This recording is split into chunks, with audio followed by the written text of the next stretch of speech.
নিয়মিত অধিনায়ক হার্দিক পান্ডিয়া খেলতে নামেননি দিল্লি ক্যাপিটালসের সাথে। সেই জায়গায় মুম্বাই ইন্ডিয়ান্সের অধিনায়কত্বের আমব্র্যান্ড পান সূর্যকুমার যাদব। অবশ্য দায়িত্ব তার কাছে চাপের হয়নি। ঘোরতর বিপদের দিনে দলের হাল ধরেছেন। ব্যাট থেকে এসেছে কার্যকরী 51 রানের ইনিংস।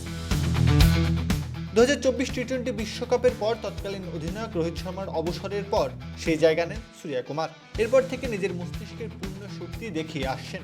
ভারতকে এবছর জিতিয়েছেন 20 ওভারের বিশ্বকাপ। ম্যাচ জেতে শতকরা হিসাবের দিক দিয়ে সংক্ষিপ্ত সংস্করণে ভারতের সফলতম অধিনায়ক সূর্যকুমার। অবশ্য ইন্ডিয়ান প্রিমিয়ার লিগে নেতৃত্ব দেওয়ার সুযোগ পাননি বেশি। আজ নিয়ে সংখ্যাটা মাত্র 3 ম্যাচ। রায়ান নিকেলটন আর তিলক বর্মা শুরুতেই আত্মাহুতি দেন। তাদের ফিরে যাওয়া পথ ধরে আসেন সূর্যা। দলের হাল ধরেছেন এক প্রান্ত থেকে। যদিও নিজের স্বভাব বিরুদ্ধ ব্যাটিং করেছেন।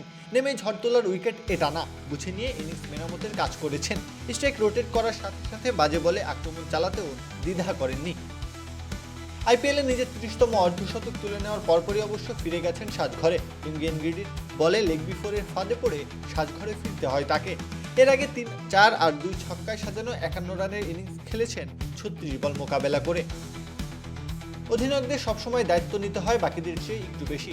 ভারতীয় দলের জন্য সেই কাজ সূর্যকুমার করেছেন অসংখ্যবার। জার্সিটা এবার ভারতের নয়, মুম্বাই ইন্ডিয়ান্সের। কিন্তু জার্সি বদলালেও সূর্যকুমার নিজের কাজটা করে দিলেন অবলীলায়। প্রত্যহ কাব্য, খেলা 71।